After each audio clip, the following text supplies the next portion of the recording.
Hey guys, what's up? So, as you see, we're in my little reading area. Go ahead and grab your Gratitude Diaries book and grab a snack. I have a fruit on bottom, low fat black cherry yogurt. And I also made some, what was it, lemon vanilla green tea or something. And it's super good. I got it from my tea subscription box, which I think I want to start back up on because I was really excited about that. Because that tea is actually really good. You just got to add honey to it. So, alright, last time we spoke, we were talking about you guys reading ahead a little bit. We didn't get to finish off chapter 6, so if you guys want me to go ahead and do that really quick, I can. And then we'll start back up at chapter 9. I personally have not been reading this. I've been sleeping a lot. I'm not sure exactly as to why, but I have been sleeping a extreme amount for some reason. But okay, so I believe we left off on how can you be grateful to the world when good things never happen? And I wonder if maybe that's why I haven't wanted to pick this back up because I feel like great things just are never gonna happen. I have been extremely negative. I'm not going to lie to you guys. I know we're reading a gratitude book, but I've been extremely negative here recently. And I want to say that's why I've been sleeping so much. Like, I literally got off 7 a.m. yesterday, and I slept until 8 p.m. last night, was up until 7:30 a.m. today, and just woke up again at like 6 6 6 or 7 p.m. and I've been up since. Like my schedule's completely off. It's unreal. It's a chore, let me tell you. But before we get into this, I wanted to really quick say I watched a really good movie on Netflix. Now, I don't usually do this, but it was about celebrity or internet celebrities, like how they do YouTube and everything. They went to this thing called a ViewCon. The name of the movie, though, is Deathcon, and it was really, really, really good. Like, I thought it was going to be stupid. I was like, okay, whatever, it's going to be really dumb. It was not. It was far from dumb. Um, also, I watched The Cracked Legacy, the new movie. That was really interesting. Definitely different from the very first one.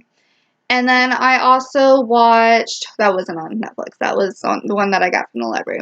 And then I also watched To All the Boys I Loved Before. So I just thought I'd be like, cute little cutesy mood and all this, and I just couldn't start the second one. I did attempt to watch 13 Reasons Why, but that movie, when you are depressed and anxiety ridden, it's not good to watch. So that's what I've been doing, along with chilling in my horror movie blanket. But I'm going to go ahead and start on page 125, and we're going to try and get some gratitude going back into our lives and some positivity, because we really need the positivity. And we're doing pretty good. We're trucking along through this book. But I'm going to finish off this last part of chapter 6 with you guys, and then we'll just go ahead and skip to chapter 9. You guys can read 7 and 8 on your own, because I want to get this book done, and not done and over with, but done and figured out. Let's put it that way. And as you see, I have candles lit. Oh my gosh. I'm so happy that I did this library in my apartment with the second bedroom I had, because this is a fantastic, it's all the way in the back. You barely hear anything going on. You don't hear anything going on in front. You don't hear anything unless it's around where this window is. There's a street and the main road's right there. But you barely hear absolutely anything going on. And it is so... I'm going to tell you guys right now. Y'all need to get yourselves house or apartment library. It is very therapeutic. It is so fun to just come in here, lay on the floor, and just look up. I mean, I need to figure something out to go on the ceiling to make it even cooler to look up. Maybe I'll start putting like artwork on the ceiling or something. I don't know. But it's so relaxing, you guys. I like this more than I like going to my local library right now because of the pandemic situation, and they're also remodeling, so it's not very relaxing there. But honestly, coming in here, sitting on my beanbag chair, and opening a book with candles lit, minimal lighting, an incense going, it's oh, it feels so dang good. Anyway, I'm rambling, so you guys go ahead. I will give you a second. You guys can go and get a drink and a snack. And if you have to still, go grab your book. Or you can just listen along. It doesn't really bother me at all. And I hope that you guys enjoy it. So I will see you in just, pause this video, and I will see you in, 2.5. Alright, y'all, let's get started. Like I said, I'm on page 125 of the Gratitude Diaries by Janice Kaplan. However we get it, luck, lottery, cleverness, or hard work, money has a complicated connection to gratitude. Numerous studies around the world have shown that beyond a basic level, more money doesn't increase well-being. In the United States, the cutoff is said to be about $75,000, tossed in a bit for inflation. And above that, whether you're earning $300,000 or $100,000 matters only marginally. Okay, that's a nice fact to toss around at cocktail parties and to make us all feel better, but is it really true? I have yet to meet anyone who says, I'd like to be happier, so I need less money. I heard one researcher explain that people with bigger and fancier homes were happier with where they lived than those in less lush dwellings, but he rushed to add that the mansion dwellers weren't happier overall than others. But what does that mean? If you're happier with your house and your higher paying job and your ability to eat in nicer restaurants, aren't you happier? I doubted there was some grand conspiracy among psychologists to slant their findings and convince us that the money doesn't matter. It seemed more likely that they were mixing up happiness and gratitude. The extra money did make people happier on a day-to-day basis, but it didn't affect how they scored on tests that measured a deeper sense of well-being. So in that way, the psychologists were right. Well-being, as I knew from Dr. Martin Seligman, is much deeper than superficial happiness. It's affected mostly by the experiences we have and the joy we feel, the people around us, and the love we feel. Dr. Seligman had discovered that our well-being goes up when we feel more gratitude. And here's the tricky point. We don't feel more gratitude just because we're rich. In fact, gratitude is sometimes helped by scarcity. You wouldn't say a crust of bread makes you happy, but if you're starving, eating a few crumbs makes you very, very grateful. A sociologist friend of mine at Columbia University says most people think their lives would improve if they had one more room in their houses and 10% more in their paychecks. He finds it amusing that we don't imagine 40-room mansions or $1 million paychecks. A lack of imagination? More likely we figure we're fine, we're okay, and if we could just improve things around the edges, we'd be even better. But being grateful for the current situation is a much better road to happiness than looking for that extra room or additional 10%. The problem comes back to that earlier finding that we judge ourselves against our neighbors and friends. Gratitude, stopping to appreciate the goodness already in your life, can prevent a toxic bout of envy, and few emotions are more toxic than envy. Some years ago, the company where I had then worked for several years was acquired in one of the disastrous mergers happening at the time. Remember AOL Time Warner?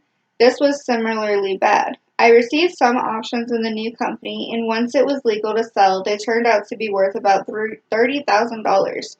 Hooray, an unexpected bonus. But then I learned that the executive I reported to, who had put together the deal, crashed his deal cashed his options for $30 million. He doesn't deserve 100 times more than everyone else. This is an insult, I said to Ron, leaning furiously over the banister in our house while he sat calmly in a chair below. It's not an insult, it's $30,000, said my ever-reasonable husband. I'm not selling them for that price, I roared. It would be a very substantial amount of money to get, Ron said, trying one more time. I insisted we hold on to the options until they went up, which might make the whole thing seem more fair. They didn't go up. They plummeted to the point where they were worth a big round zero. I learned several things from that experience. First, when the guy who makes the deals sells his options, you should too. Second, never compare, just appreciate what you have. But most important, I learned to marvel at the attitude, mine of course, that turned a windfall into nothing. First in my mind, then in my bank account. A different mindset that included a dose of gratitude at that point, and I'd have an extra $30,000 right now, plus interest. Looking back, I'm embarrassed that I had ever been so ungrateful. Median household income in America is just over $50,000 a year, and about a quarter of the households are getting by on less than $25,000 a year. Only about 4% earn $200,000 or more. What had I been thinking? Like Piff's Monopoly players, I'd been given a double bonus for passing go and forgot to say thank you. But it's not the amount that really matters. I'd feel the same way if the sum had been half as much or twice as much.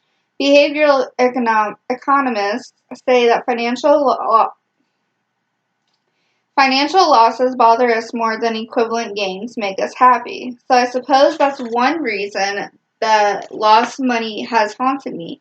But far more important was how I'd let myself use money as a measuring stick and a way to value my worth.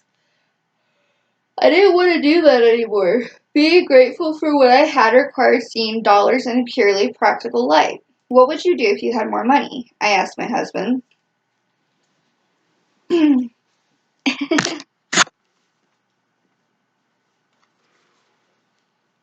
He thought about it for a moment and then shrugged. I can't really think of anything. I have everything I want.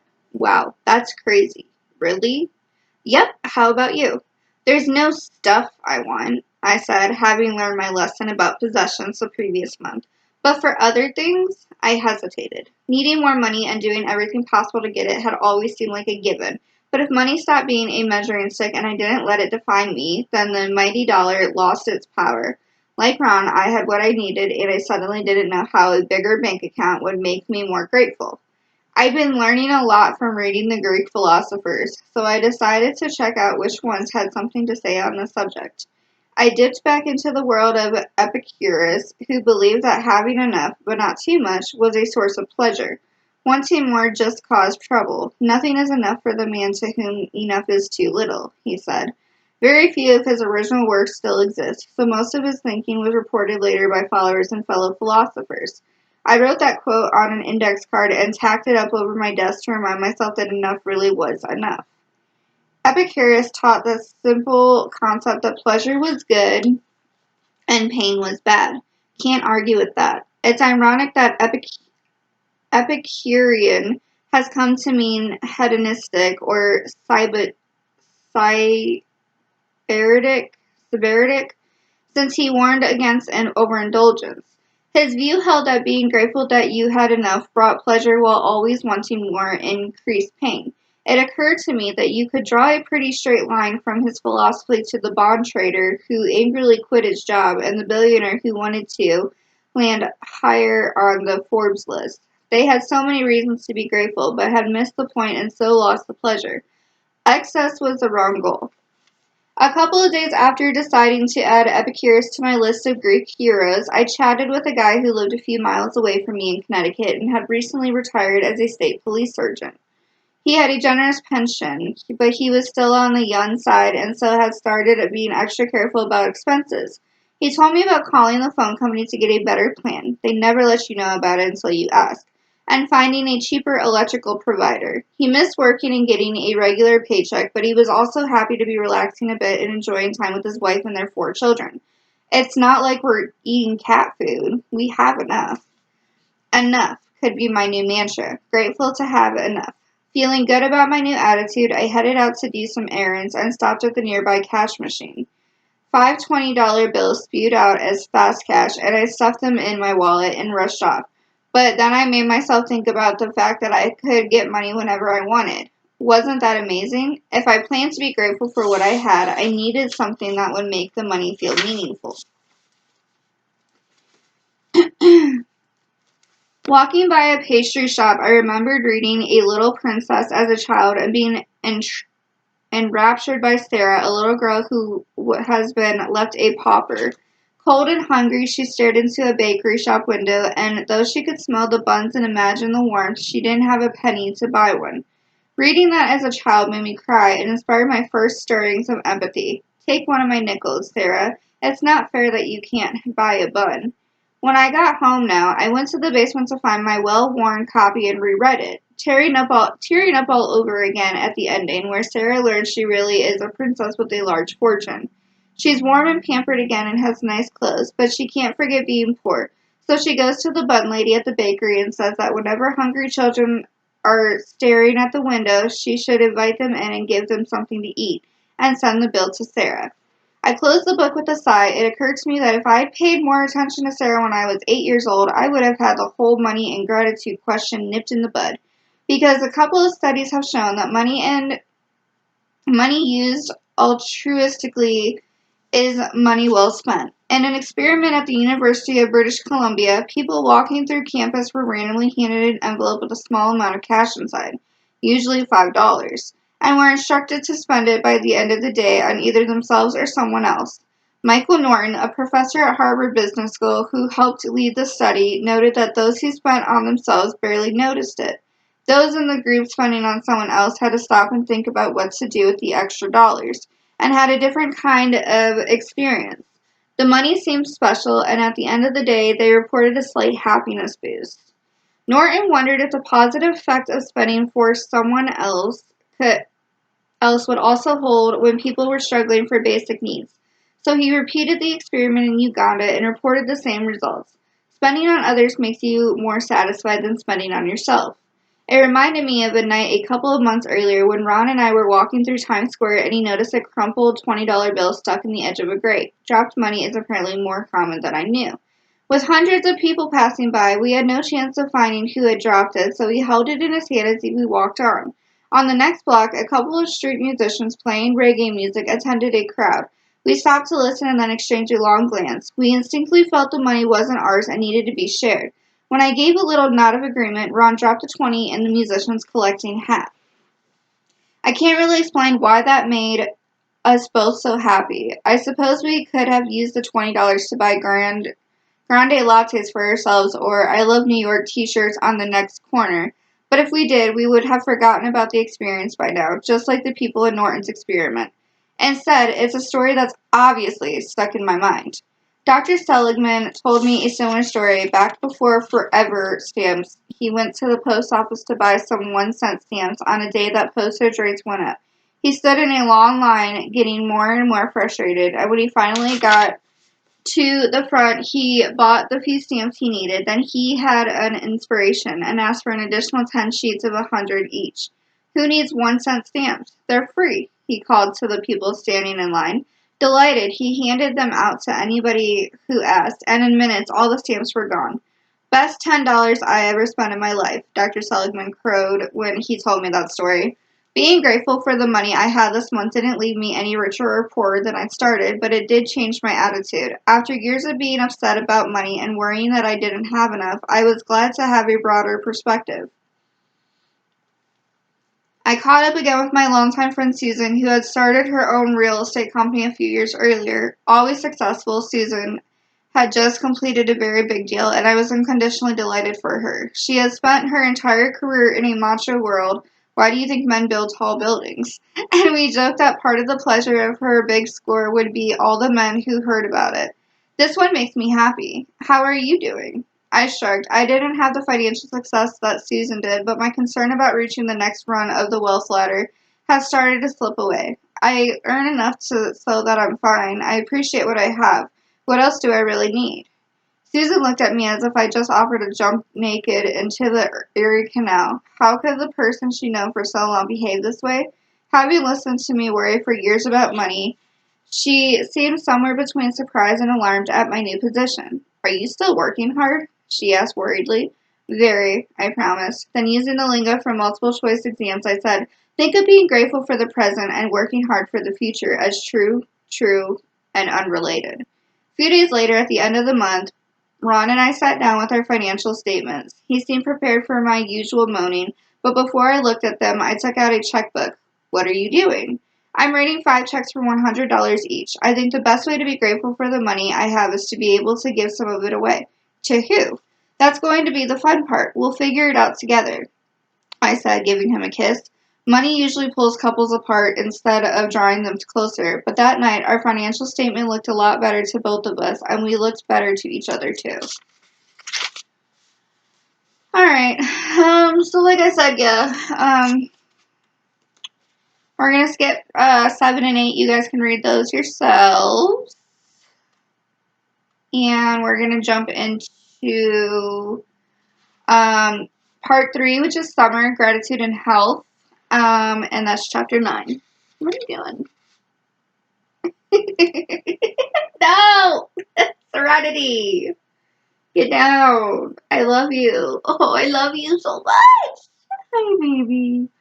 I guess Serenity wanted to join us, you guys. I'm going to go ahead and pause it for a second. I need a drink of my tea, not a drink, although, you know, we could do wine. No, we got to work tomorrow. Really quick, though, it says, nature always wears the colors of the spirit, Ralph Waldo Emerson. A sad soul can kill you quicker, far quicker than a germ, John Steinbeck. The powers of vitamin G. Alright, give me a second, and I shall be back. Alright, y'all, so here's the goal, okay? I just looked to see how long part 3 is. My goal is to try and read to part 4, okay? So I really, really, really hope we could do this because that'll be fantastic. Alright, ready? Chapter 9, The Power of Vitamin G.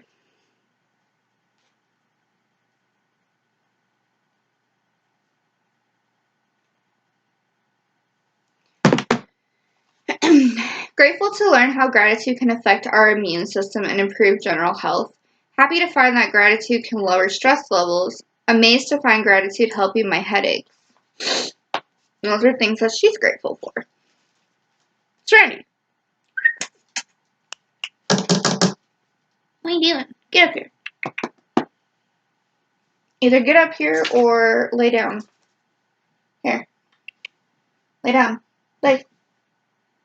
You can lay right there. Okay. After cold and rain through much of May, which I didn't complain about, of course, the first weekend of June was full of sunshine and warmth. At our house in Connecticut, the change was so dramatic that I suggested to Ron that we switch immediately. Hey, you want to be careful? Quit! Hey! There's a candle over there. Be careful. I'm sorry, guys. She's like trying to touch a candle. Okay. At our house in Connecticut, the change was so dramatic that I suggested to Ron that we switch immediately from heat to air conditioning, or we could leave on both. I joked to my husband, who generally preferred having on neither. He headed out to the garage to start moving the stored outdoor furniture back to the deck, and I followed to help. It's really a one-man job, he said, lifting a table that looked like it needed more than one man to move. You don't need me? I asked, trailing behind him and carrying nothing.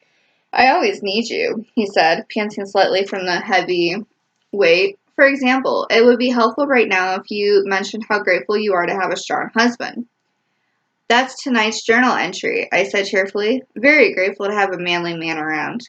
When he put down the table, he came over and gave me a sweaty hug.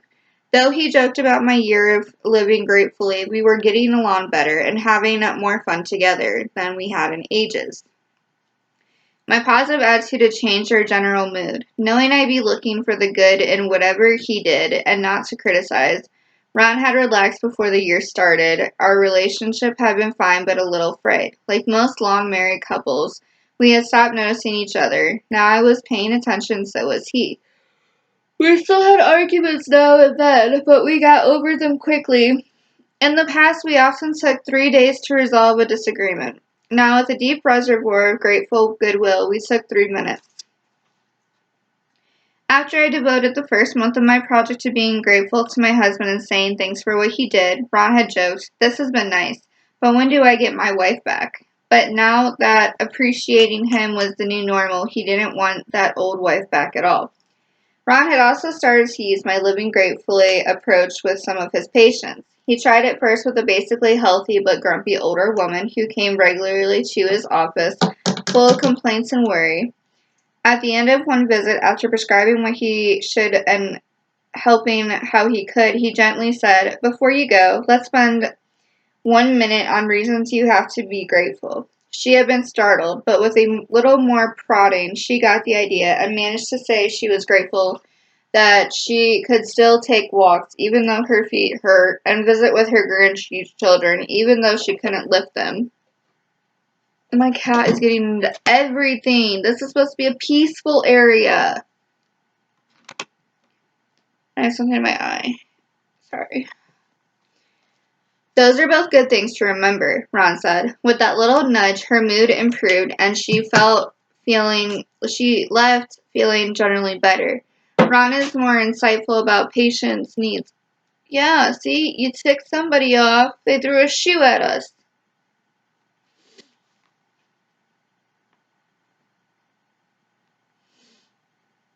Ron is more insightful about patients' needs than any doctor I know, and I liked that he'd now slipped gratitude into his black bag of tricks.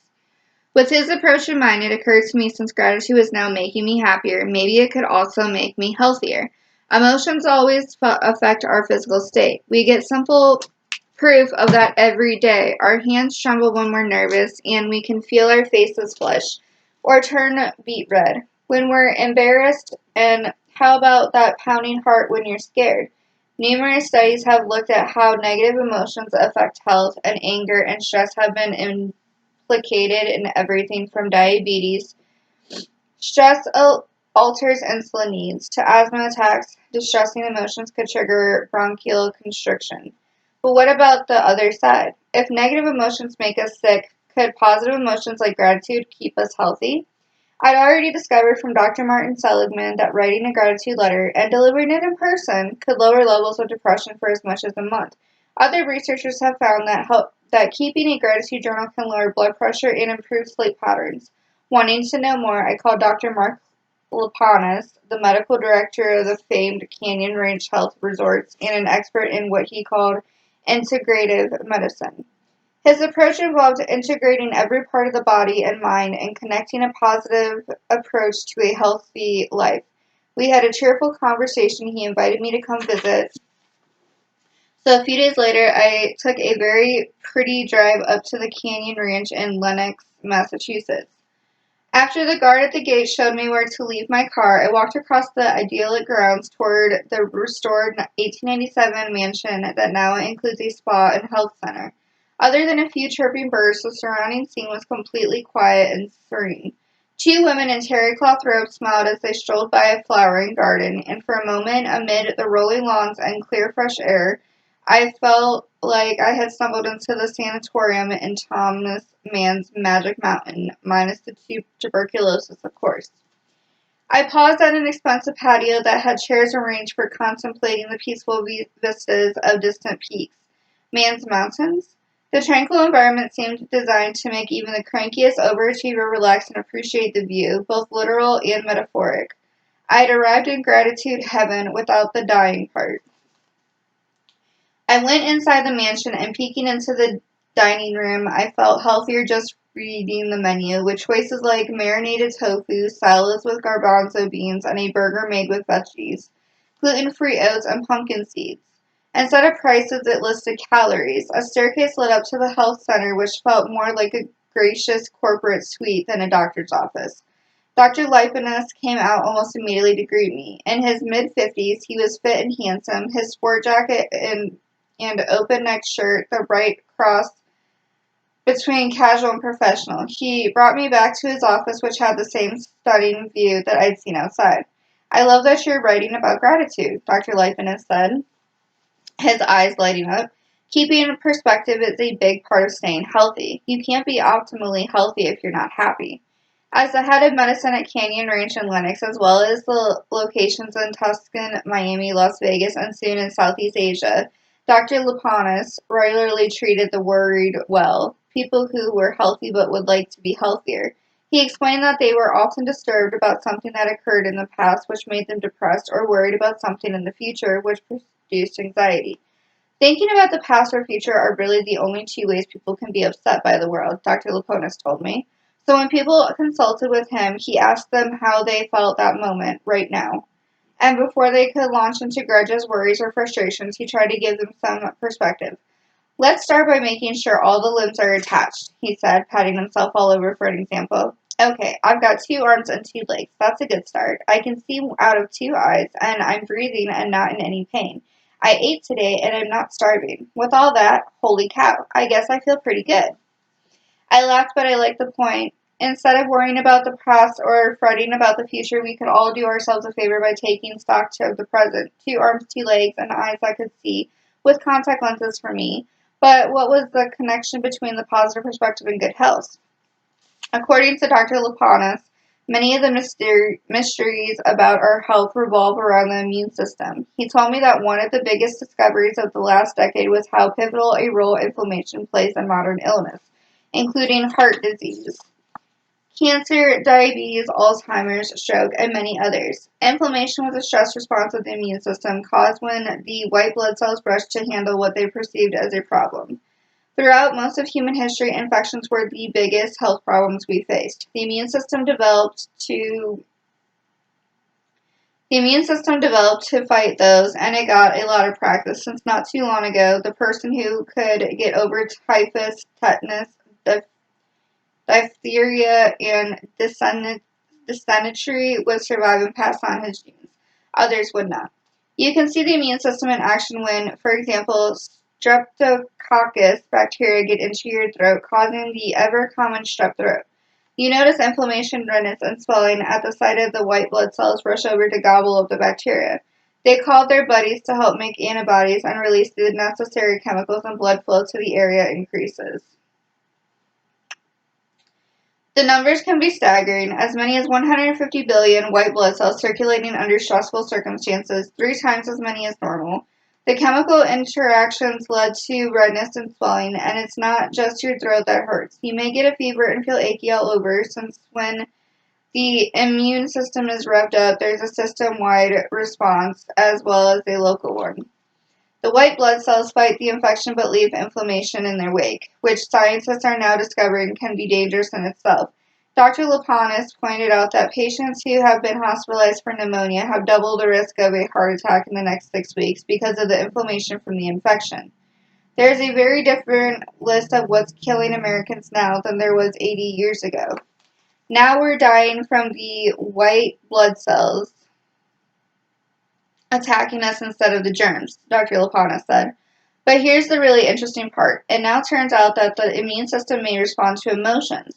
Worry, anger, or fear send those same white blood cells out on patrol, and even though they don't have anything specific to attack, they leave a trail of dangerous inflammation. Feeling gratitude could actually counter that effect and keep our immune systems from spiraling out of control.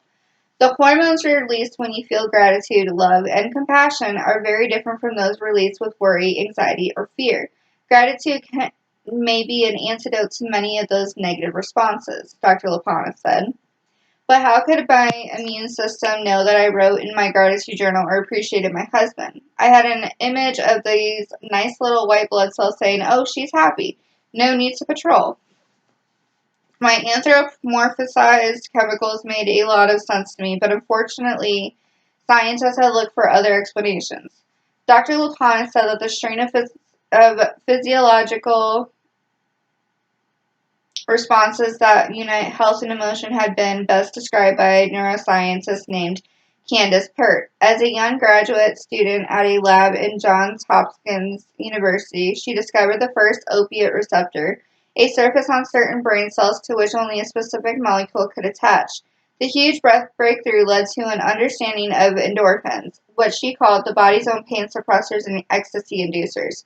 Her boss won the Lasker Award, which often leads to a Nobel Prize, for the discovery in 1978, and instead of being a good girl and standing quietly on the sidelines, she raised a fuss, pointing out that she deserved to be recognized too. She went on to numerous prestigious positions, including at the National Institute of Mental Health and Georgetown University. She was only 67 when she died in 2013. I wish I could have met her. Endorphins and other chemicals like dopamine, serotonin, and adrenaline are called neurotransmitters because they send messages of emotion across the brain. But Pert and her colleagues eventually realized that instead of being limited to the brain, receptors for messenger cells exist throughout the body. She described the proteins or peptides that flood our system as the molecules of emotion. They circulate to share information, and here's what's startling. The white blood cells throughout the body have surface receptors, so they grab onto those circulating peptides. If you're upset, the white blood cells essentially figure it out because receptors on their surfaces get the message. Then they swing into action. There used to be good reason for the immune system to be tuned into our emotions. Worry or fear signaled that you felt at risk of being hurt, so when those worry hormones circulated, the immune system prepared to protect and defend. The early alarm to gear up would be a good and possibly life-saving move if hurt means being attacked by a spear, but not so valuable if it's a result of being unfriended on Facebook. Most of our modern anxieties, will I get the raise? Will my son get into college? Don't benefit from white blood cells rushing around on high alert. But the cells go on their mission anyway, leaving inflammation in their wake. Gratitude's first role in keeping us healthy may simply be as a direct antidote to the negative molecules of emotion. When the gratitude, love, and compassion hormones circulate, the white blood cells get the message that the coast is clear and everything is okay. They can turn off their response. The white blood cell numbers go down and the number of inflammatory molecules goes down and people feel better, Dr. Lapanas said. Gratitude keeps the immune system from going into unnecessary overdrive, but sending out those gratitude hormones once won't have a big effect. You've got to make it your steady state. Dr. Lapanas had once referred to love as vitamin L, so I told him that I would now think of gratitude as vitamin G. Yes, vitamin G. Take it on a regular basis, he said. Though the shelves of CVS aren't yet stocked with vitamin G, Dr. Lapanas tries to pop a metaphoric perspective pill every day. I'll be feeling sorry for myself about one little thing, and I'll stop and remember that it's all relative. I remind myself all the time that I'm the luckiest guy on earth, the luckiest guy on the planet. In case he forgets, he keeps an email address as luckiestguyonearth.com. Dr. Lapanas realized that his perspective could change dramatically, depending on the people around him. When we met, he had just returned from a trip to Singapore, planning Canyon Ranch's foray into Southeast Asia, spending his time with a group of bajillionaire CEOs, as he described it. Mr. Luckiest Guy on Earth started to wonder why he worked so hard and would never have what they did. It's so warped. You start thinking you deserve everything. Being in a group like that takes on a life of its own. He quickly focused instead on a trip he and his pediatrician wife took a couple of months earlier to an impoverished village in Laos. Bringing their own medical supplies, they set up a clinic in a barren cement room and worked from 7 a.m. to 7 p.m., treating the hundreds of people who lined up to see them every day. Parents carried babies for miles or even overnight to get care. Remembering the scenes now, Dr. Lapanas shook his head and gave a wry smile. The people in Laos we met had no clothes, no food, and they were drinking river water, and yet they found ways to make themselves happy. And here I am so lucky and I have so much. His body probably suffered from less inflammation when he felt grateful and valuable in poorest Laos than when he traveled with the rich in Singapore, feeling stressed and slightly envious. When I'm giving, helping, and not expecting anything, I get a level of contentment and satisfaction that's unmatched. There's something magical that happens when you're helping someone, he said. I told Dr. LaComas how much I appreciated his help right now, even if we weren't in Laos. He had patients waiting, so he gave me a big hug as I left and promised to be available for anything else I needed. Outside again, I wandered through the grounds of Canyon Ranch, thinking about the connections between gratitude and the immune system and how my whole view of health had just been turned upside down. I had always considered illness as something palpably explained. A pathogen or bacteria attacks and makes you sick, and that's that. But understanding that the white blood cells can respond to our emotions changed everything. A cold isn't just a cold if your immune system knows, or at least has been affected by, whether your current emotional state veers toward grateful and loving or angry and sacred.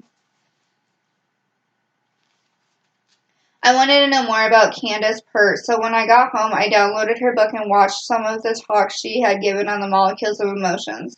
I came across a PBS special in which she had appeared calling Healing in the Mind, hosted by the respected and very serious journalist Bill Moyers.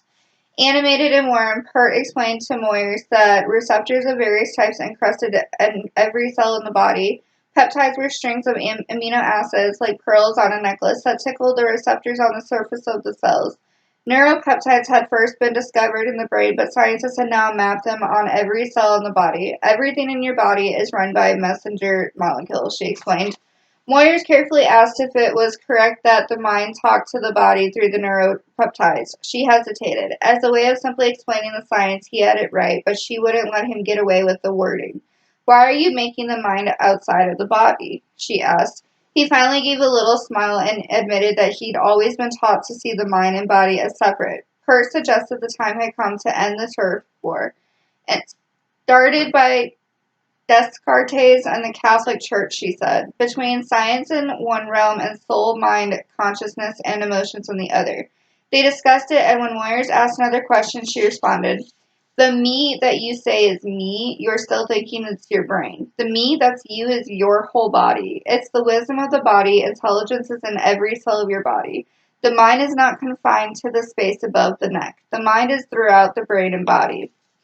Pert's elimination of any distinction between mind and body required a new kind of thinking. The words to consider them as one don't yet exist.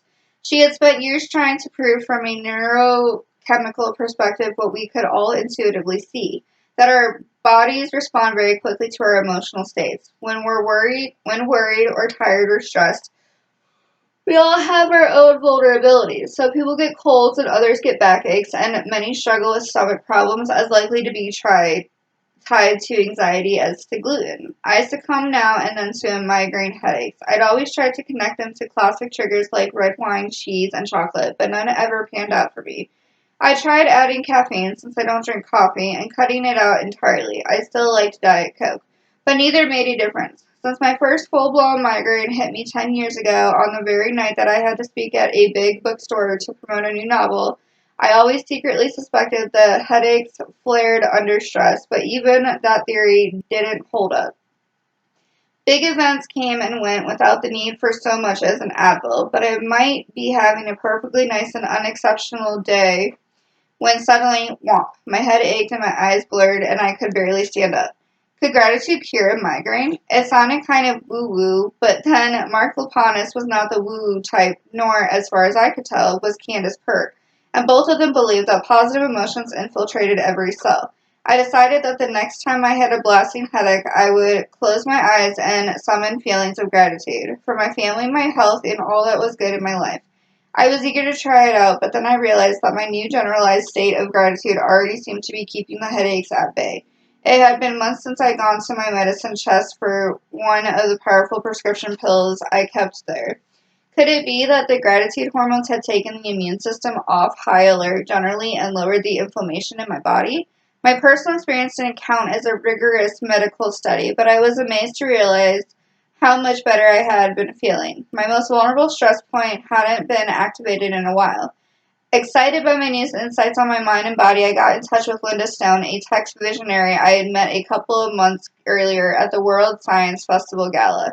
The festival turns science into play on the streets of New York and was started by the acclaimed physicist Brian Greene and his wife Tracy Day, an award-winning TV producer. Between them, they brought brought power, glitz, and celebrity cachet to science. I had read Green's best-selling book, The Elegant Universe, when my son Zach was a college physics major, and then got his next book, too. I kept them both on my nightstand, but one night I picked up one when I had really been in the middle of the other and never noticed. Still, while you're reading, Green makes you believe you can understand these complex theories. I was ever grateful to him for giving me enough insights into string theory, which apparently is not little violence floating in the universe, that I could talk to Zach at dinner. At the gala, Linda and I happened to be seated at the same table. Dr. Marty Seligman, the professor of positive psychology from UPenn, joined us too, a good table. The honoree that evening was geneticist Dr. Mary Claire King, a rock star in the world of research scientists, the Bono biologist. She discovered serenity. I'll be right back. Sorry about this, y'all. Cat getting into stuff. Cats are so fun. They're just like children. Okay.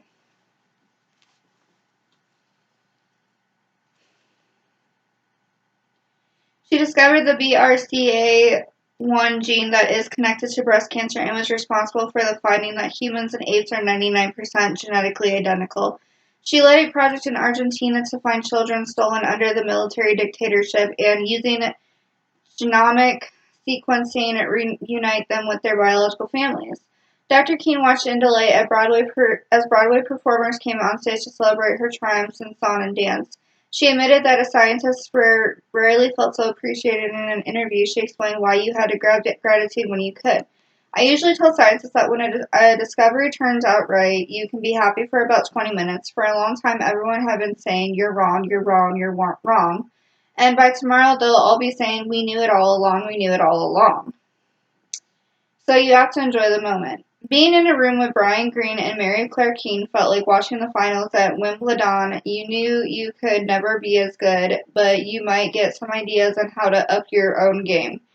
Both had used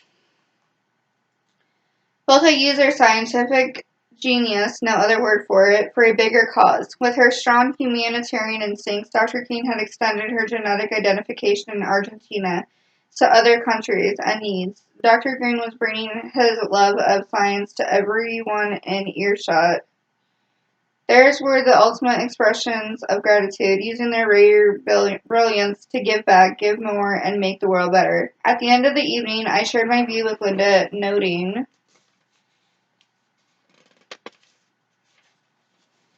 that I seem to be seeing everything through the lens of gratitude these days. Gratitude? We have to talk, she said, grabbing my arm as we walked out of the studying room in the Jazz at Lincoln Center building, where dinner had been served, into an equally stunning lobby for dessert. We sat down together on an upholstered bench, and as we started talking about gratitude, something clicked, and clicked, and clicked, and clicked.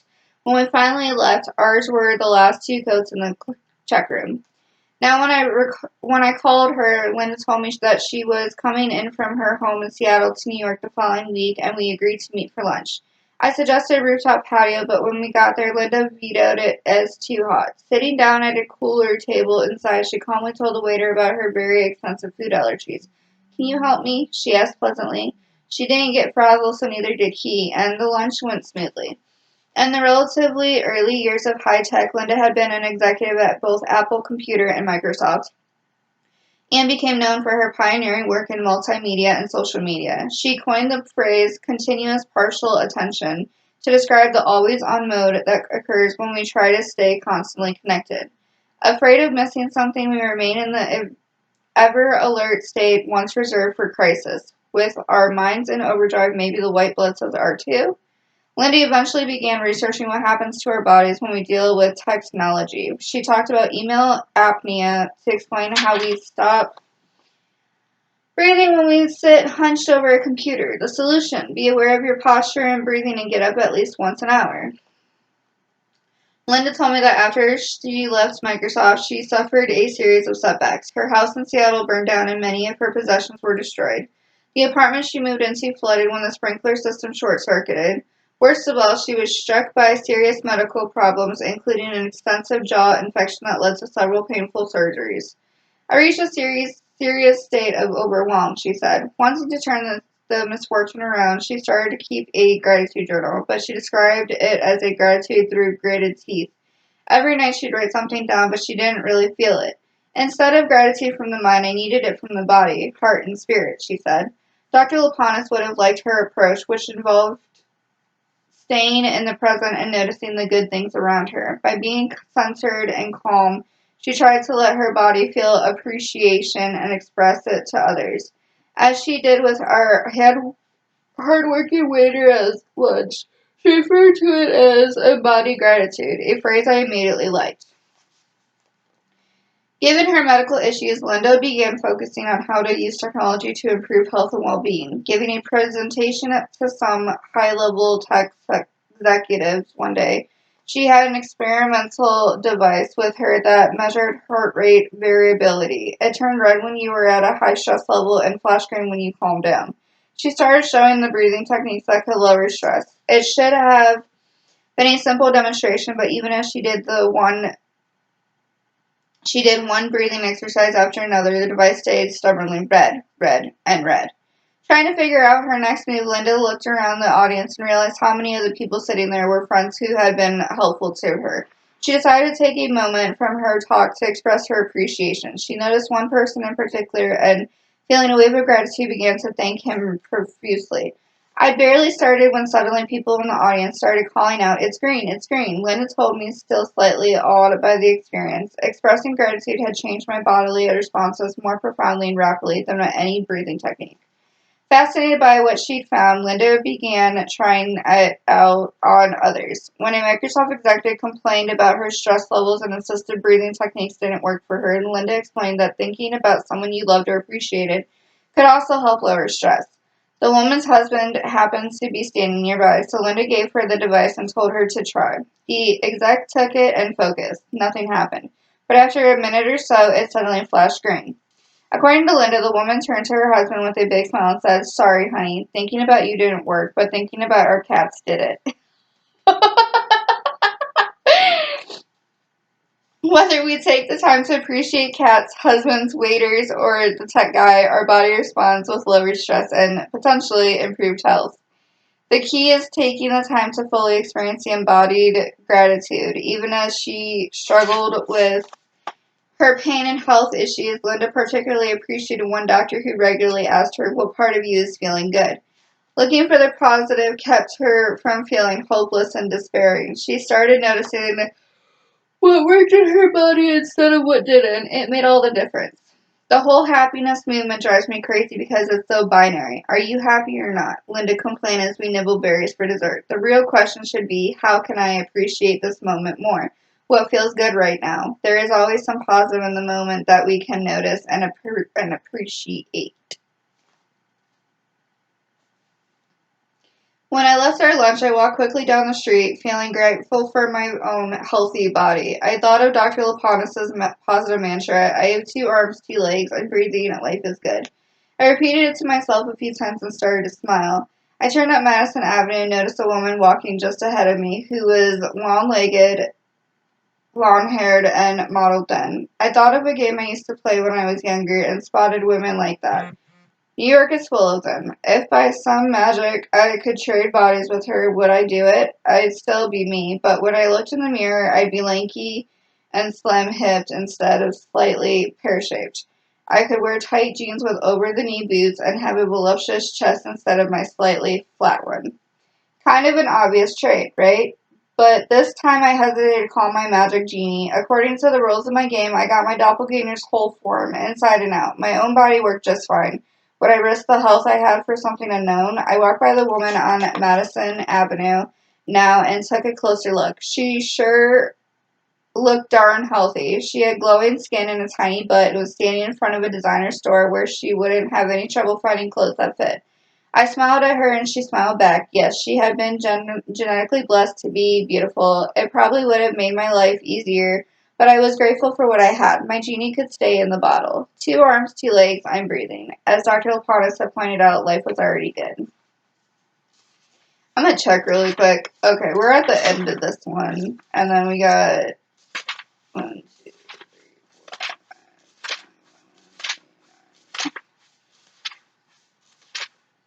15 pages there, and 1, 2, 3, 4, 5, 6, 7, 8, 9, 10, 12, 13, 14, 18 pages there. We're almost there, you guys. We're on 193, and it goes to 230. We got this. We're gonna do this. Like we're gonna get through this and do this and all of that fun stuff because this book needs to get done. We're so close to being done. I think we have like 1 or 2 more parts, right? I don't know.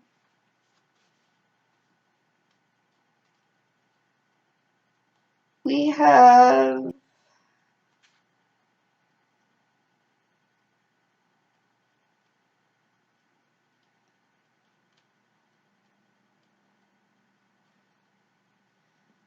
one more part.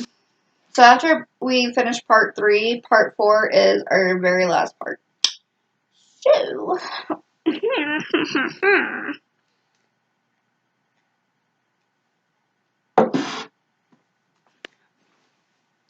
yeah.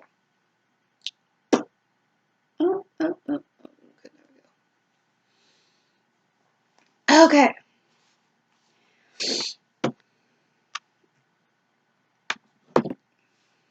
Hang on. Alright, so something's going on with a friend of mine. And I don't know exactly what it is going on with her. I just got a 911 from her, and I'm very worried, so we're gonna go ahead and finish this chapter, and I apologize.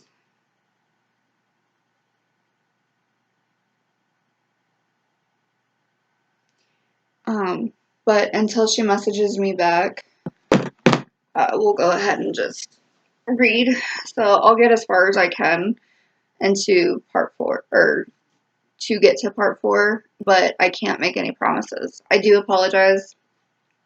I am like I don't even know what you would call me, a sponsor for my friends, I guess. They go through things and they need, help and assistance, not financial assistance, but just like somebody to talk to or somebody to see or things like that. I am always willing to be that one so long as I am not working, which I mean, technically, yeah, I am working right now. But, yeah, so give me 1 second. I'm going to take another drink off camera and we'll get into it really quick. But I just wanted to, update you guys and let you know that it's possible that I may not be able to get to part 4. So we may have to have you just do part 4, up to part 4 on your own. Sorry. Alright. When I got home, still in my own body, I thought about how we know both so much about health and so little. It's wrong-headed to suggest that all illness is caused by a mindset or that you can will yourself to be well. There are many positive people taken too young by serious disease. We can't control everything, but we can give ourselves the best advantage possible. Back in the mid-19th century, Louis Pasteur introduced the world to bacteria as a cause of sickness. More recently, the Human Genome Project allowed us to map every individual's genetic blueprint and identify the specific genes that cause many diseases. But illness or health isn't a mathematical equation. You can have a gene for a disease and not get the disease. You could be exposed to bacteria and viruses and stay well. The exact mechanisms are still unclear, but we can't overlook those molecules of emotion. In one study begun back in the 1990s, Dr. Sheldon Cohen of Carnegie Mellon University did extensive interviews with volunteers to determine their levels of stress. He then injected them with a common cold virus. The higher their stress, the more susceptible they were to developing the cold. That sounds like voodoo, but other scientists have praised it as one of the most elegant proofs yet done of the connection between emotion, in this case stress, and health.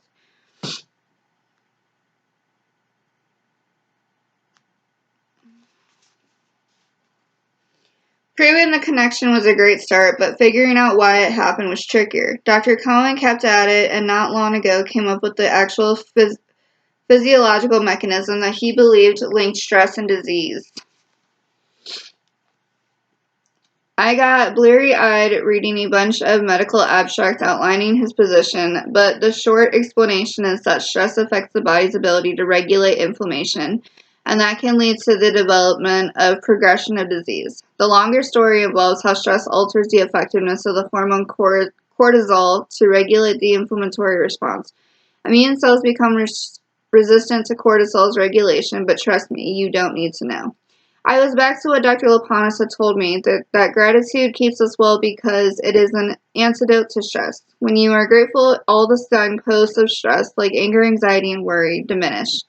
So the simple medical line goes this way. Gratitude lowers stress. Less stress means less inflammation. Less inflammation means you are not as susceptible to disease. I thought again about my migraine headaches. My initial idea had been that when the next one struck, I would try writing in my gratitude journal or thinking grateful thoughts to make it disappear. But so far, the migraines had happily refused to make a comeback, and maybe that was even more significant.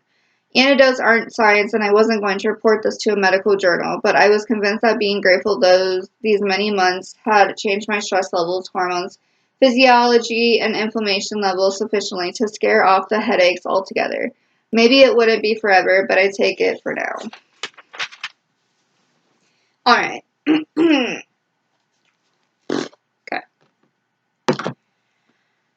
Chapter 10, Wonder Woman on the Appalachian Trail. Happy to discover the power of nature and increasing gratitude. Grateful to walk on a nature trail and see how it affects my body and mind. And lucky to discover that greed makes us grateful. Okay.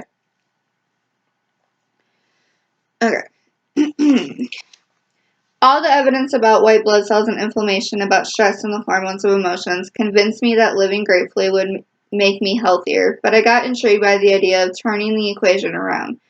Might some physical action increase the gratitude I felt? This month, I wanted to find out if I could get a gratitude boost through exercise, meditation, or a walk in the woods.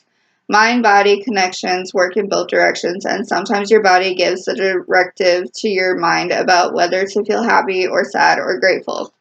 For example, researchers have uncovered a very simple, albeit temporary, way to cheer up without any of the side effects of Prozac. If you're in a bad mood, take a pencil and put it horizontally between your teeth. Bite down gently and hold it for 10 seconds. Feeling better? The pencil forces your facial muscles into the same position as a smile. And the constant interplay between mind and body, your brain gets the message that you're smiling, so voila, you must be happy. I wanted to think that my brain was clever enough to distinguish between real happiness and biting a pencil, but even geniuses like the ones I met at the World Science Festival can't outsmart their biofeedback loops. So how could I use those loops to improve my gratitude quotient? I kept a gratitude diary as a reminder to find the positives in life, and I regularly talked to myself, quietly, with nobody around, about seeing the bright side. But maybe the embodied gratitude I learned about needed to start from the bottom of my toes rather than the top of my head. If there came a day when my current mind-focused techniques didn't work, I could use a physical fallback, the gratitude equivalent of biting on a pencil. I read everything I could find about mind-body connections, but nobody had yet described a physical trigger for gratitude. Okay, I figured out one out for myself. I started with a fascinating study done by Amy Cuddy, a social psychologist and associate professor at Harvard Business School, and an expert on body language. She knew that how we present ourselves affects how others see us and how we perceive ourselves. Humans and other animals express power through broad, expansive gestures. Peacocks spread their tail feathers and chimpanzees puff their chests, and if you watch business people at a conference table, the guy with his feet sprawled in front of him and his elbows spread wide is probably the boss or wants to be. The person sitting with his legs tightly crossed and his arms at his sides, taking up as little space as possible, is signaling that he doesn't have much power and isn't getting any. But Cuddy also wondered about sending the biofeedback loop in the other direction. Could taking a high-power pose actually produce power? If the body sent an I'm powerful message, maybe the mind would hear it. To find out, Cuddy and two colleagues invited a few dozen men and women into their lab and randomly assigned them a high power pose, taking up lots of space, or a low power pose. Contracted with lips closed. Afterward, they tested for various hormones, including testosterone, which is closely associated with dominance. The results were stunning. When people spent 2 minutes in a high-power pose, their testosterone levels went up by 20%, and their levels of the stress-related hormone cortisol dropped some 25%. Amazing. Your entire neuroendocrine system can change just by how you hold your arms. And that wasn't all. The high-power posers said they felt more powerful, and in a simple game, keep $2 or gamble it on a double or nothing roll of the dice, they were dramatically more likely to take a risk. Cuddy's personal story backed her theory that beyond fake it until you make it, you could actually fake it until you become it. As a 19-year-old college student, she was in a serious car accident and was told she'd never walk again. Now she strides in her high heels. She also suffered a brain injury in the accident, and even after she ended up as a graduate student at Princeton, she felt like an imposter not worthy of being there. Cuddy got encouragement to continue and eventually started urging others to find ways to believe in themselves too. She told women that before they went into an important meeting or interview, they should find a private place, the ladies' room always works, and take a Wonder Woman stance. Feet apart, hands on hips, she talked about the value of making yourself big and the confidence that men could get from stretching their arms overhead. A talk she gave at the TED Global Conference in 2012 was one of the most watched ever, seen by 20 million people who wanted to find out how the body could send a positive message to the mind.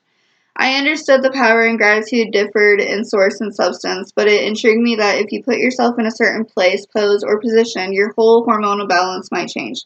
Your body could send messages that altered how you felt and behaved, so I seemed to be on the right track in looking for a physical state that would also set up a gratitude loop. If a gratitude hormone existed, I had the feeling that exercise would bring it out. I had started my career as a broadcaster for CBS Radio, and I reported on fitness and health for years after that. My first book, written the year I graduated college, was called Women in Sports, so maybe I had a built-in bias about the positive effects of activity. But I also knew that intense exercise releases a flood of endorphins, some naturally occurring opiates, into the bloodstream that changes our emotional state.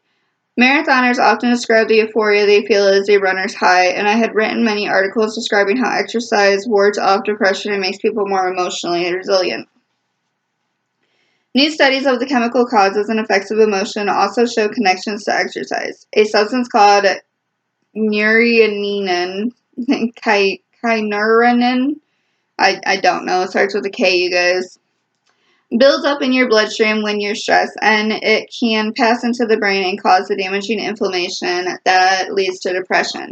Researchers in Sweden recently found that when you exercise, your muscles create a large amount of chemical that breaks down that's called PGC Lelfal, but no quiz later. So moving your muscles sets up a chemical cycle that can ward off feeling down. Scientists have long suspected that the brain fires differently before and after a run, and new research using PET scans proves that runners' brains actually change after a run. The endorphins that increase in the blood during exercise do indeed cross into the brain. Other neurotransmitters like serotonin and dopamine also come into play when you exercise and perform their magic on your mind. Excited by the idea that exercise might increase gratitude, I started going to the gym again. I used the elliptical machine one day, the exercise bike the next, and the treadmill after that. I even lifted a few weights. I felt vaguely virtuous, but the flood of gratitude I'd hoped for just didn't happen. Maybe I didn't exercise hard enough to get the endorphin flow, and the gym didn't exactly have a gratitude-inducing atmosphere either.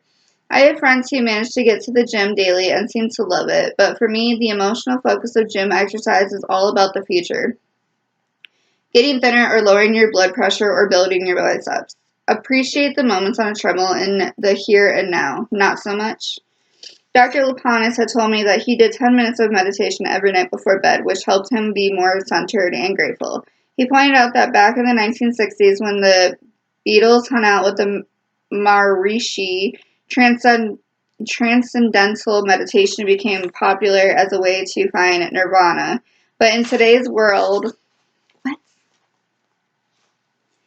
You meditated to control your mood and quiet the stressful voices in your head. It served as the one time in the day when you could focus on the present moment without being bombarded by thoughts about what you should do, could do, might have forgotten. I never meditated, but I understood the value of being in the moment. It struck me that any activity that got you fully involved and focused could also get rid of the distracting voices in your head and set up ripples of positivity. Maybe that was the problem for me with going to the gym. Instead of getting rid of intrusive noise, the gym just added more, both figuratively and literally. With the TV blaring and music blasting as distractions to get people charged, exercise felt like a chore rather than a release. So I thought again about physical situations where gratitude seemed to flow naturally and made a list. I quickly noticed that for me, they all involved being outside and part of nature. I remembered a day when my husband and I, newly married, walked hand in hand along a mostly empty beach. With the soft sand underfoot and the warm sun on my back, I felt a surge of joy and an inexplicable connection not just to the man I love, but to the whole world. I stopped to gaze out at the horizon, and as the waves lapped at our feet, I had an epiphany. This is why people come to the beach, so they can contemplate the vastness of the universe, I said, gesturing poetically. Ron looked at me dubiously, a practical guy uncomfortable to think that he just married Sylvia Plath. I'm guessing they come because they like sun and sand. But standing here, you feel the vastness of the universe, don't you? I asked, not to be dissuaded. Mostly I feel like I'm getting a sunburn, Ron said. Fortunately, poetry and prose can laugh together, and the vastness of the universe became our private joke. Some of my rush of feeling that day could be attributed to having a hot, if slightly sunburned, husband, but the combination of sunshine and scenery and expansive ocean had also given me a rush of cosmic gratitude. I appreciated the whole world and felt connected to the universe in a new way. Maybe any walk in nature that let my mind float free would inspire that same surge of physical gratitude. I decided to try it out. The next weekend, I drove 2 miles down the road from our house in Connecticut and parked at the edge of a trail that ran next to the Housatonic River. White Blazes announced that it was officially part of the 2,200-mile Appalachian Trail, the rugged and mountainous footpath that goes from Georgia to Maine. This stretch happened to be flat and peaceful, so simple to navigate that my husband jokingly called it Granny's AT. But coming to this beautiful and serene spot always made me feel good. It seemed a perfect place to test the connection between nature and gratitude. I walked away from my car and stood by the river, touching my toes and stretching my muscles. I liked running outdoors, but had never been very good at it. When I went to a jogging workshop in the Bahamas years ago and wrote about it for the New York Times, my dad called me up, very proud of the article but not so impressed by my athletic prowess. Did you have to admit that your great triumph was a 10-minute mile? He asked. Now I ran even slower, but happy to be outside in shorts and sneakers, ready to move. I slipped on headphones to listen to a podcast I downloaded and started to warm up by jogging slowly along the road. But after just a few minutes, I realized I wanted to get rid of distracting voices, not add more. I tucked the headphones into my pocket. Now as I moved along, I could hear the chirps, whistles, and trills of birds all around me. I picked out the flute-like melody of the wood thrush, the only one I could identify, and the sound made me unaccountably happy. A line from author Joan Walsh on England popped into my head. A bird doesn't sing because it has an answer, it sings because it has a song. Suddenly, brimming with grateful energy, I picked up my pace and started to jog. I focused on how my body felt as I moved and felt lucky to have muscles that worked and feet, even slightly achy ones, that carried me along. The river sparkled alongside me, and the green-leaved trees formed a luscious canopy overhead. Dipping through the sun-dappled shadows, I felt a burst of gratitude, and like that day on the beach, I had a sense of being connected to the sky and the earth and all around me. I kept going for nearly an hour and got back to my starting point, flushed and happy. Catching my breath, I walked slowly by the river for a few minutes with my hands on my hips, thinking about why the experience had been so emotionally transporting, less geographically transporting given my speed. I had been open to the experience, but I honestly didn't think it would be possible to run or walk on that trail and not feel gratitude for the glories of nature. On a psychological level, if the Amy Cuddy If the Amy Cuddy describes 2 minutes as Wonder Woman up to your testosterone level, who knew what 60 minutes of cruising through nature had done? Maybe the exercise released a brew of positive chemicals that made me appreciate every sound and sense. After his stay at Walden Pond, America's favorite naturalist, Henry David Thoreau, implicitly understood the healing powers of nature. Without knowing a thing about neurotransmitters or stress-related hormones, he concluded that an early morning walk is a blessing for the whole day. My walk had been in the late afternoon, but it also felt like a blessing, a reason to be grateful. Maybe the secret involves simply being outside. The next day, I went back to my research and found that famed Harvard biologist CEO Wilson used the word biophilia to describe the intense connection we have to nature. He saw the attachment as biologically determined, an instinctive evolutionary bond that we feel with other living things. Wilson declared that we needed to affirm our affinity for the natural environment because our spirit is woven from it, hope rises on its currents. Less lyrically, studies have found that nature serves as a natural stress reliever and goes a long way toward keeping us well. Lots of evidence is gathering to show that being in a natural environment, the mountains, the woods, a flowering meadow, has a positive influence on our physical and emotional health. Japan has some 50 trails all over the country for what the Japanese called Shinrin-yoku, or forest bathing. This forest therapy is supported by the government, which has plans to fund at least 100 of these trails. City dwellers come to disconnect from technology and be immersed in nature. They listen to the birds, breathe the fresh air, smell the woodsy scents. Though the therapy is inspired by Buddhist and Shinto practices of letting nature into your life, there's no particular spiritual ritual involved. You can simply walk, listen to ducks quacking, rest by a rock, and enjoy the greenery. Scientists are using the trails for medical research, and the bathing has been found to lower blood pressure and ease depression. And it's not just the physical exercise, because one study found that an amble in the woods reduced the stress hormone cortisol significantly more than a similar stroll in an urban environment. Oh my gosh, my throat. Countries including Finland and South Korea have set up their own forest therapy centers and are throwing millions of medical research dollars at them. What Henry David Thoreau implicitly understood about an early morning walk is getting serious research attention in this country too. A study of veterans conducted at the University of Michigan found that being outdoors significantly boosted their well-being. Admittedly, it was funded by the Syria Club, which seems unlikely to have concluded they'd be better off at their desks. A well-known Texas study compared patients who'd undergone abdominal surgery and found those whose windows overlooked trees needed less pain medication and got out of the hospital faster than patients facing a brick wall. That amazed me. Something about simply seeing green made people healthier and more resilient. Maybe the slightly wilted ficus trees that were a popular part of home decorating for a while had a real purpose. Being at one with nature made you feel calmer and more grateful for the world around you. I gave a call to Mark Berman, a young professor at the University of Chicago, who has been studying the neurological connections between nature, cognition, and emotion. His findings are so jaw-droppingly unexpected that if he didn't have huge credentials behind him, which he does, you'd wonder if he were making the whole thing up. In one study, he looked at how people did on memory tests after a 15-minute walk in nature versus a walk of the same length through a city. He even provided GPS watches to make sure nobody cheated. At the end, those who had been on the nature walk showed a 20% improvement in their short-term memory performance.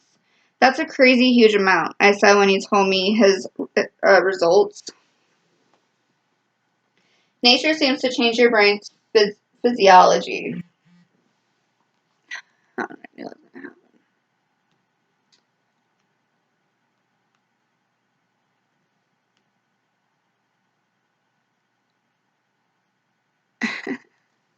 Hang on. Okay. I'm going to try and get through this like I said, but my friend is about to be on their way. They need me. Being in a pretty environment also improves people's moods. When you try the nature walks with people who are clinically depressed, they also got mood and memory benefits. Though, interestingly, the two effects didn't correlate. That is, people weren't getting the memory benefits simply by being put in better moods. Something else was going on. In a fascinating project that he undertook while working as a postdoctoral researcher in Toronto, Mark used satellite imagery to quantify greenness in the city. He then got regional health reports, including data on diabetes, heart disease, depression, and anxiety, and overlaid them with the environmental views. We were able to make direct connections and show that trees do have independent effects on improving health, he said. Interacting with nature increases our sense of connectedness. Being surrounded by woods or strolling through a field of flowers is interesting and aesthetically pleasing. It provides sensory stimulation, but as opposed to something like watching TV, it's not harsh and all-consuming. The combination seems ideal for lowering stress and increasing feelings of gratitude.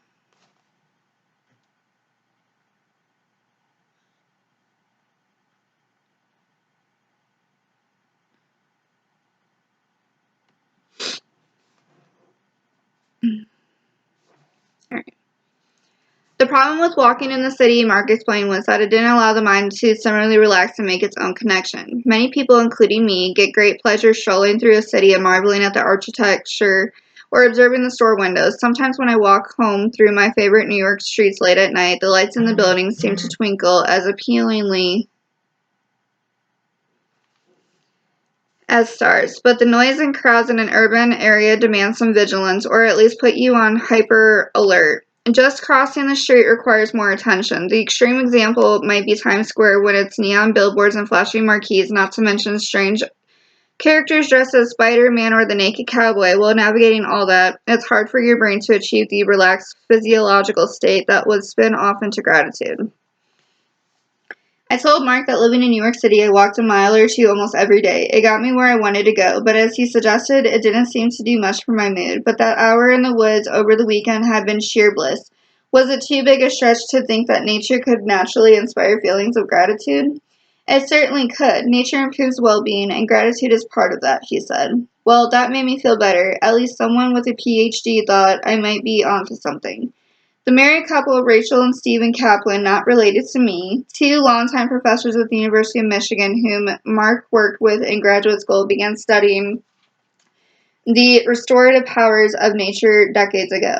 They set the stage by explaining that we feel stressed about when our directed attention is worn down.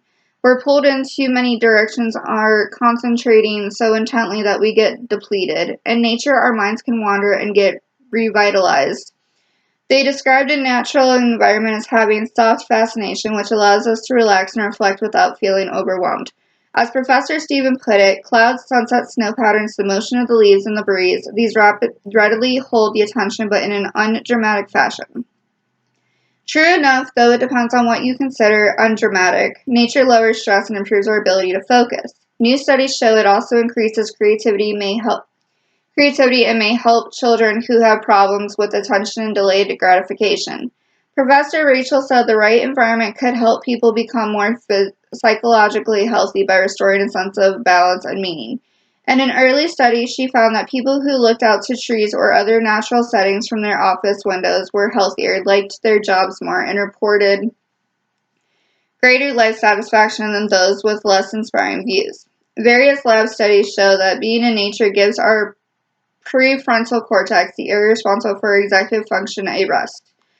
Being among those clouds, trees, and fragrant flowers produces a soothing rhythm that connects us to something bigger than ourselves. We feel grateful to be a part of this magical world. I'm gonna go ahead and just stop there. I probably would be able to get through it, but I'm not gonna try because they said that they're like stopping at a gas station, and there's a gas station literally across the street from me. So I'm going to go ahead and stop on page 209. We literally have 3 pages left of this chapter. And then it's chapter 11, which is 1, 2, 3, 4, 5, 6, 7, 8, 9, 10, 11, 12, 13, 18 pages in that one. So you figure 21 pages, and then we're into part 4.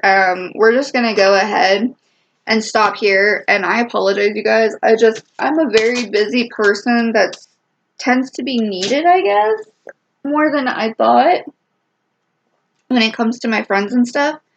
So I do sincerely apologize. I do want to, you know, do more and everything, but I have friends that need me, and this year and last year it hasn't improved, honestly. So I'm a very needed person at this time, and I love being needed. That's one of the things I'm grateful for, is that people actually do need me in their lives, and that they do find comfort in getting advice from me. So we will pick up, and hopefully we'll be able to just like blow through it. Probably, I want to say, I'm going to make a goal to do more reading with you guys on, oh gosh, I don't know, Friday? Or tomorrow night, maybe? No, not tomorrow night. Thursday night. This is Tuesday night right now at 10:58 p.m. So I work tomorrow 2 to 10, and then I work Thursday 2 to 10, and I want to actually get to bed when I get home tomorrow. So it won't be tomorrow, but when I get off work at 10 p.m. on Thursday night, I'm going to definitely try and make it where I can read with you guys again, because of the fact that